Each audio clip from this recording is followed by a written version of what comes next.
Commerce Alive Today presents Value City Department Store.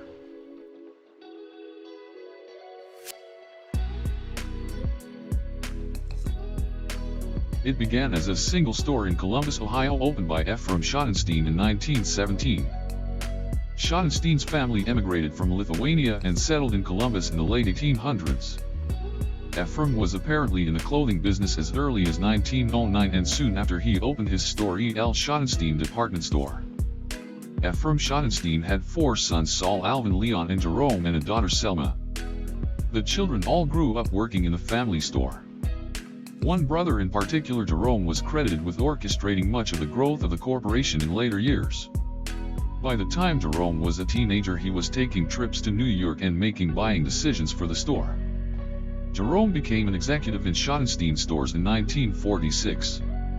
By the early 1950s, the Schottenstein retail empire encompassed only the original Schottenstein store and several furniture stores. But at that time, the company began to get involved in the liquidation business, bidding on the merchandise of failing area stores.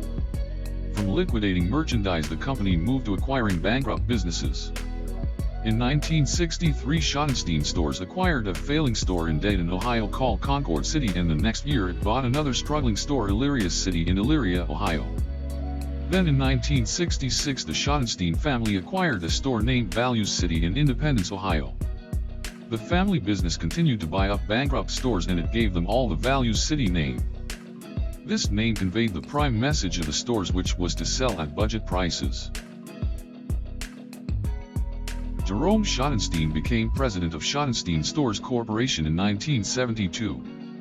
He went on to become an almost legendary figure in retailing. He was expert at buying liquidated merchandise and equally astute at turning around failing stores. The Value City chain grew in the 1970s by taking over floundering regional chains and reopening them profitably.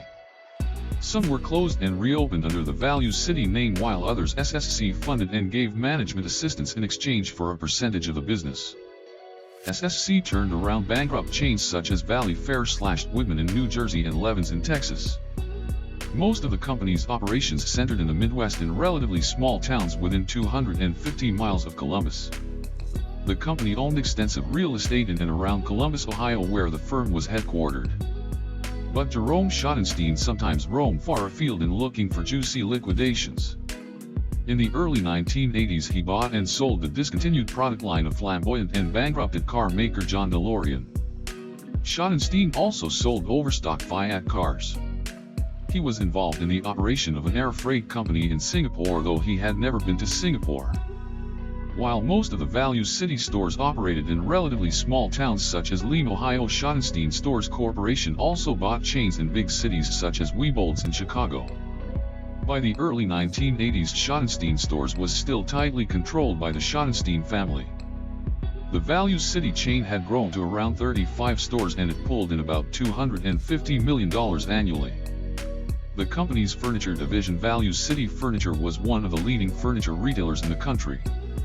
SSC also ran a chain of lawn and garden stores in the Philadelphia area, a drug and beauty aid chain, a chain of auto supply stores, and it also had a 50% interest in 2 mall-based apparel chains, Silverman's and American Eagle. The entire Schottenstein retail enterprise was estimated to bring in $600 million a year. The Value City chain expanded through the Midwest in the late 1980s. It opened 9 stores in 1989 and then 6 more in 1990, bringing the total to 53 stores in 11 states. Sales and earnings rose annually in the late 1980s. Sales of $537.8 million in 1990 were over 25% higher than the year previous, and operating profits too rose more than 20%. In mid-1991, Schottenstein Stores Corporation announced that it would take its Value City division public, offering a 25% stake in the business. The money raised would be used to retire debt. Value City's initial public offering went over well. Off-price retailing was seen as a smart trend, and Value City found eager investors. The stock price quickly rose by almost 90%, and the company soon declared a 2-for-1 stock split. The Schottenstein family still owned 3/4 of the new company's stock, giving it controlling power, and Jerome Schottenstein led Value City as chairman. His son Jay was vice chairman and chief operating officer. Jerome Schottenstein died in March 1992 of cancer at age 66. His son Jay, then 37, became chairman and CEO of Value City Department Stores Incorporated. Jay had worked for SSC since 1976 and had been vice chairman since 1986. He had worked closely with his father and been responsible for much of the day-to-day business. Under his leadership, the Value City chain continued to expand as anticipated. Amid a generally flat retailing environment, Value City posted sales and earnings gains, and the company continued to open new stores. In 1992, it acquired a chain of 15 GB stores based in Johnston, Pennsylvania. GB was a struggling chain picked up by SSC in 1990. Value City took over the stores and converted most of them into Value Cities.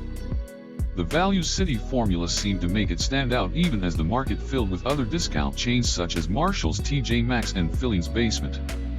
A writer for Discount Store News described Value City stores in an October 5, 1992 article as an off-price, value-driven mall, a collection of specialty stores under one roof. The stores were so big and with such a variety of merchandise that they attracted shoppers from all income levels. While some of the goods were genuinely inexpensive, some of the bargains Value City offered were top-of-the-line brand-name items, including men's suits and raincoats. These sold for hundreds of dollars, which was still hundreds of dollars less than department stores charged. Thus, it was not just consumers on tight budgets who were attracted to the stores. A native of Columbus familiar with the store described shopping there in a September 28, 1992 Forbes article as more like a sport than ordinary shopping. He claimed it was currently trendy among the city's affluent to dig for bargains at Value City. Given the success of its IPO and its apparently excellent retailing strategy, the chain laid plans for major growth. Already by early 1993, the Value City chain boasted 79 stores and sales of around $870 million. Management foresaw hitting the $1 billion mark soon. Over the next 10 years, management planned to open a minimum of 5 to 7 stores a year, and company planners expected sales to eventually hit $2 billion.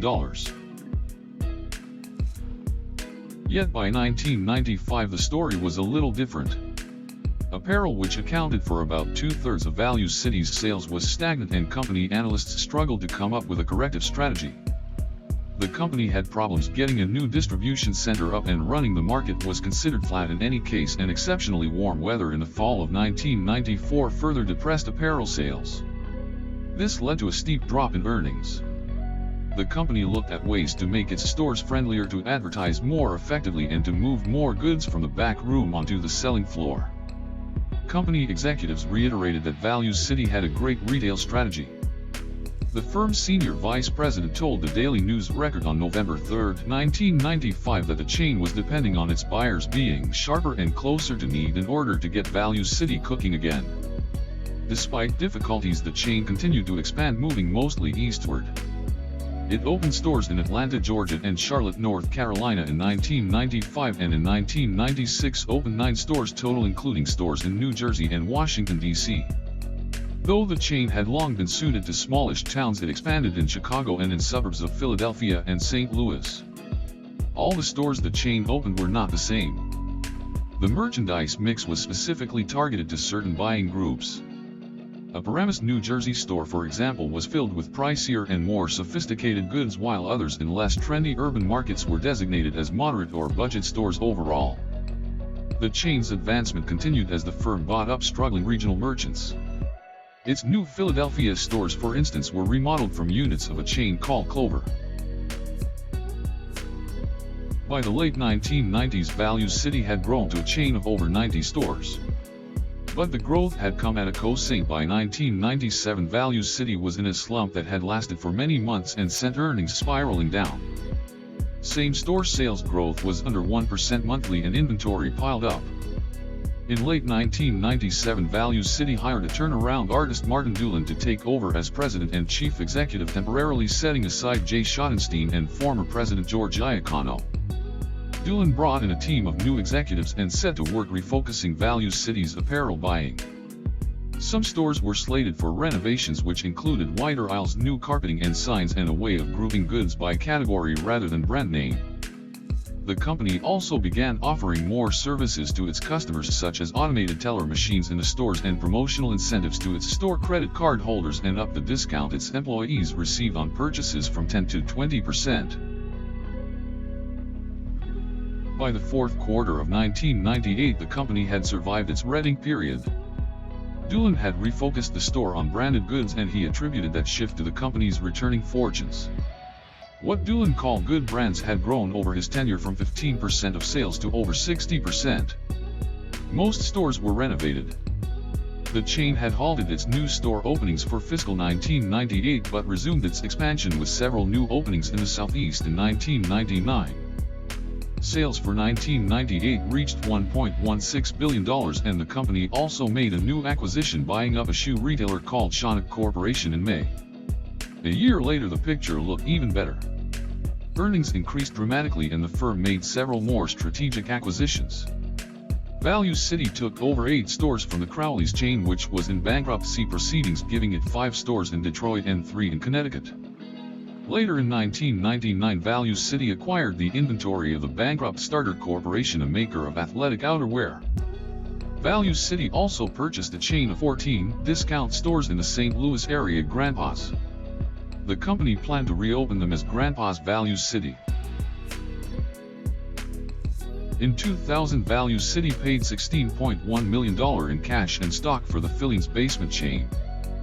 Fillings Basement was a rival discounter which had had its IPO at the same time as Value City's. The Wellesley, Massachusetts-based chain had at first been quite successful, growing to over 50 stores. However, by 2000, Fillings Basement had started to shut its stores and enter bankruptcy proceedings. Value City intended to sell off one part of the purchase, a chain of warehoused stores called Aisle 3 Fillings operated, and to revive Fillings under new management. Value City began reopening some of the shuttered Fillings within months of the purchase, and it claimed it could bring the chain back to profitability within a year. With steadily growing sales and a stabilized earnings picture, Value City in the early 2000s seemed to be furthering its earlier pattern of success. It continued to expand across the country using its tested strategy of buying up other bankrupt regional chains. However, this did not continue into the late 2000s. Retail Ventures originally sought to sell the Value City operation to focus on its more profitable brands. The chain announced its intention in 2007 to sell up to 24 stores to Burlington. However, on January 23, 2008, Retail Ventures announced it was selling an ownership stake in Value City to newly formed VCHI Acquisition Company. The company continued to close selected stores through 2008 while revamping and reorganizing the merchandise approach in those which were retained.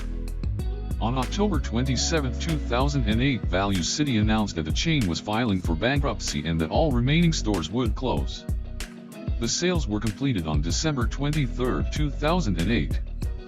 Value City had faded from the landscape forever. 18 hours. This Friday and Saturday only. 18 hours of savings. Friday and Saturday. The 18-hour sale. At Value City Department Store. Save 55 to 65% on this special purchase of ladies' exercise wear. Only $5.99 each. Save 70% on ladies' casual pants at the low price of $5.99. And save 70 to 75% on junior cotton separates or rayon rompers. Your choice, only $5.99. 18 hours. This Friday and Saturday only. The 18-hour sale. Where you'll always get the value at Value City Department If you Store. have any fond memories, please indicate it at the comments below.